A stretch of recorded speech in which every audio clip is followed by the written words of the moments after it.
ওই ওপরওয়ালার যদি পাইতাম না, তাহলে জিজ্ঞেস করতাম, মানুষ বানাইছো ঠিক আছে, মেয়ে মানুষ কেন বানাইছো? হ্যাঁ, মেয়ে মানুষ বানানোর কি দরকার ছিল? মেয়ে মানুষ আসলেই একটা জিনিস তুমি বানাইছো ওপরওয়ালা, যার সাথে হাজারটা অন্যায় করা যায়, যারে ফুটবলের মতো লাথানো যায়, কোনো কিছু বলার কিছু নেই। মানুষ তো এমনও বলে যে মেয়ে মানুষ জন্ম নিলে নাকি মাটি কাইপা ওঠে, যে মেয়ে মানুষ জন্ম নিচ্ছে মাটিতেও নাকি ভয় পায়। হায় রে, পরিচয় আছে তো, কারোর মেয়ে, কারোর বউ, ওই ছেলে মেয়ের মা, এর থেকে বড় পরিচয় কি চাও? এতটুকুই তো যথেষ্ট।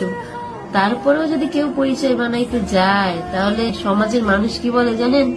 ওই মেয়ে মানুষের সাথে মিশো না, ওই মেয়ে মানুষ ভালো না, রাত বিরতে বেরোয়, চাকরি করে। মেয়ে মানুষকে চাকরি করা মানায়?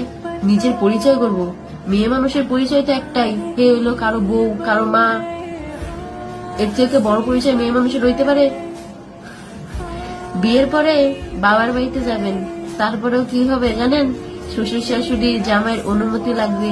যদি তারা অনুমতি দেয় তাহলে যাইতে পারবেন, না হলে যাইতে পারবেন না। তারপরে ধরেন কান্না করবেন, পারবেন কান্না করবেন, তাতে কোনো সমস্যা নাই।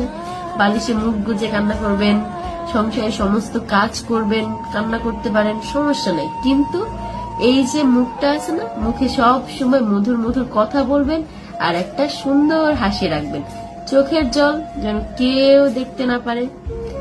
নিরিবিলি যে কান্না করবেন সেই সুযোগটাও নাই। এতটাই মেয়ে মানুষকে ভালোবাসে ভগবান যে নিরিবিলি কান্না করার মতো সুযোগটাও সে দেয় নাই। ওয়াশরুমে গিয়ে কান্না করবেন, তাতেও সমস্যা আছে। বাড়ির লোকজন বলবে, কি করা হতো সময় ওয়াশরুমে? বাড়ির কাম কাজ ফালাই ওয়াশরুমে গিয়ে বসে থাকো। সব সময় মনে রাখতে হবে তুমি কি, তুমি হচ্ছে একজন মেয়ে মানুষ। এটাই তোমার সব থেকে বড় পরিচয়।